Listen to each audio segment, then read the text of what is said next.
everybody. I asked you over on my Instagram what you wanted to see this week, and most of you voted for a diagnosis story, which feels like a very good place to start. For those who don't know or haven't been following me on Instagram, I was diagnosed with ulcerative colitis in September of 2017. So we're coming up to 4 years ago. What I will say is that this is very much my diagnosis story. It's not necessarily going to be the same as anyone else's diagnosis story. Things like IBD are just so unpredictable and just change completely person to person. So don't kind of take this story as the exact map for how colitis gets diagnosed, if that makes sense. So I will take you back to March, April time of 2017. I was 17 years old and I was just about to sit my A-level exams. So I think I just completed my mock exams and then I was working towards completing the real thing. And I was really scared. I put a lot of pressure on myself to do well because, I mean, when you're doing your A-levels, particularly for me, I had a university place that I needed to secure. So I was putting so much pressure on myself to make sure I got those grades, because if I didn't, I felt like my whole future was going to fall apart, which is obviously quite problematic, mental. It's fine. I'm over that now, but at the time I definitely had some really negative thought patterns to do with success and work ethic, and that kind of just spiraled me into quite a stressed person. Whilst I was sitting my A-level exams, so we're in May, June time, I started to have really bad stomach cramps, and probably, I don't know, like a lot of people with IBD, I just assumed it was period pain. I just assumed, that old classic, but it wouldn't go away. And it got to the point where I started to see blood in the toilet. For a while, I didn't do anything about the blood. I think I told my mum and she said it was probably going to be piles. It might just be like a bit of spotting on the tissue.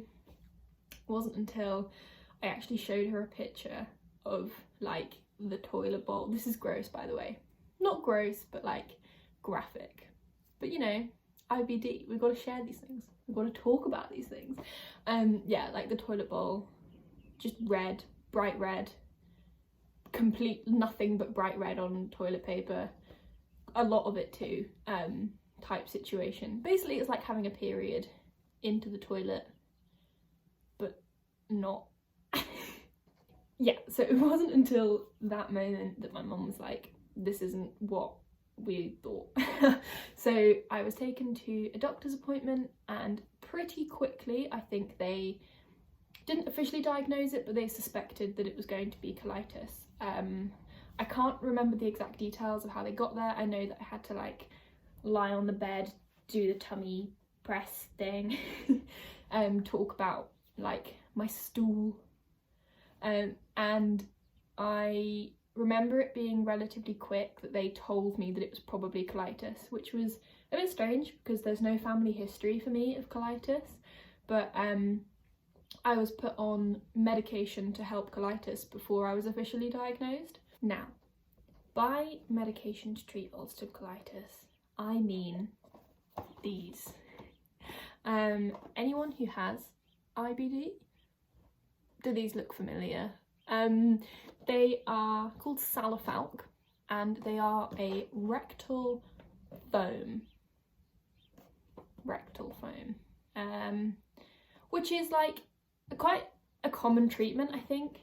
It's essentially, I don't know if I can show you. Okay, I've got the box open, but this is a really old one, so I don't actually have the canister, but it's like a whipped cream canister type situation, and then you attach one of these nozzles to the end, and then this has lube on it, and you put that up, and then you have a gas canister of foam. So me at 17 years old, didn't even know I had anything wrong with me, just was kind of hoping to be given a little bit of medication and like sent on my way, was really not expecting this. Now, this is where the confessional comes in.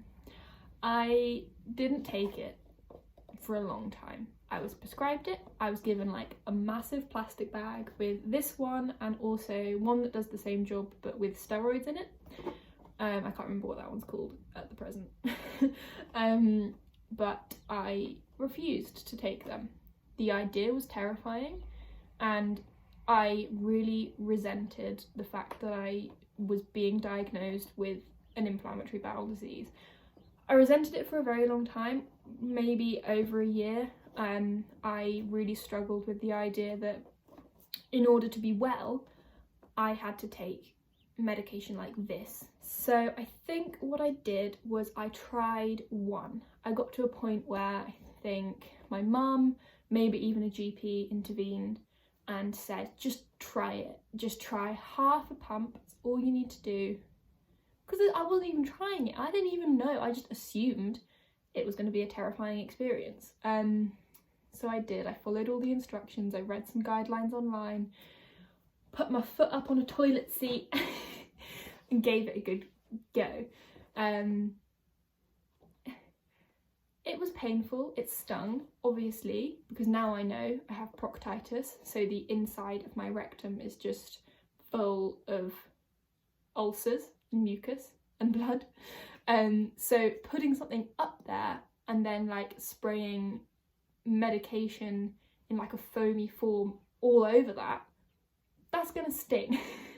And in an area where you're not used to that sort of thing, I don't think I ever took these regularly ever in my life. I definitely hindered myself a lot with my own healing and progress because I wasn't there mentally yet. So I think I kind of had to go through a mental barrier in order to get to the physical one, if that makes sense. Back to the timeline. I've been prescribed with these. I took my A-levels. I think I was still flaring the whole time, but obviously it was kind of an unofficial flare-up because it wasn't diagnosed. It was just me bleeding out of my bum hole for a few months and refusing to take any medication or do anything about it. I know, naughty, bad. This is 4 years ago now. I know better. I then had a colonoscopy booked. This was booked for the very beginning of September, and this was going to be what diagnosed me, essentially. So then, colonoscopy day. Well, the day before colonoscopy day, of course, I open the bowel prep. Anyone who has Crohn's or colitis or has needed a colonoscopy in the past, you know bowel prep. So fun. I remember my family were out in the morning and I was obviously staying home all day, and it was time for my first dose of the stuff. Put it in a big jug, fill it with like ice cold water, pop it in a water bottle, drink it. That was what my IBD nurse recommended. I took one sip and spat it out into the sink immediately. I mean, I'm quite a fussy eater anyway, but obviously this isn't eating. This is like drinking litres upon litres of liquid laxative that also has a weird texture. Anyone else who's taken bowel prep think that like the drink is a weird texture. It's not like water. Maybe that's just me. I haven't had to have any in 3.5 years, so maybe I'm just misremembering. But I really struggled and I had to wait for my family to come home, and I hadn't done anything. They came home at like midday and I hadn't drunk a thing, and I needed to get my bowel prepped. I think for the rest of the day I sat on the sofa with a water bottle with the bowel prep in it, a second water bottle with water, and a sick bowl. And I took a swig of the bowel prep, chased it down with loads of water, waited, threw some of it up, repeat. I'm pretty sure I threw up at least a little bit after every single sip, or at least every few sips.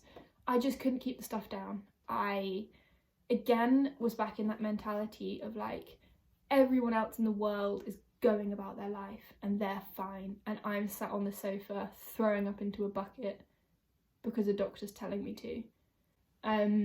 I didn't cope well with that, and I think that stayed with me for a very long time, and I needed some counselling to get over and get through my IBD and my diagnosis. I might do a separate video about my mental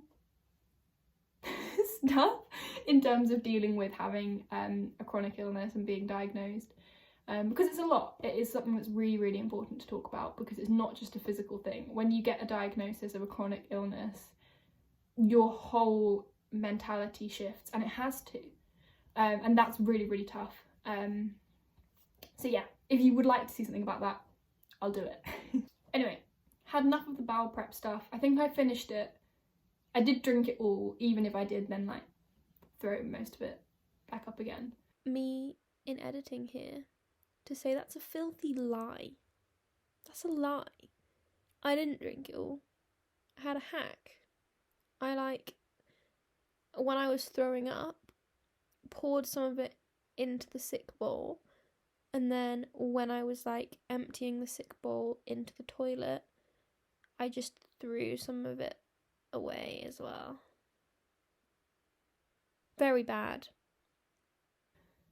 I ran to the toilet enough times and it all came out clear enough that I was like, it's fine, it'll be fine, they'll understand. So then it comes the day of my colonoscopy. I go in. I was allowed to take my own dressing gown with me, which was lovely. And I have my colonoscopy. I had a paediatric, what's it called, like scope, because it was my first ever one. I just turned 18 as well, so technically I was an adult, but I had a paediatric thing, which I was so grateful for. They were so nice to me. The people that did it were very, very kind. I had a sedative, I had gas and air, and yeah, that's how I got diagnosed with ulcerative colitis, well, proctitis. So the colonoscopy was my official diagnosis. It was able to be kind of identified as colitis, and then I think I was given more of this and some sachets, some Pentasa sachets, which I still take to this day, and I had a small bowel MRI a few weeks later. So once I had my colitis diagnosis, I was sent back to hospital for an MRI to check out if anything else was wrong. Luckily it wasn't, so I was really, really grateful for that. So I think that kind of covers the bare bones of my diagnosis story. I'm sure there's something I've forgotten because it was a long time ago. It wasn't that long ago. It was 4 years ago. But you know, a lot's changed since then. I've had a lot of back and forth with hospital appointments since.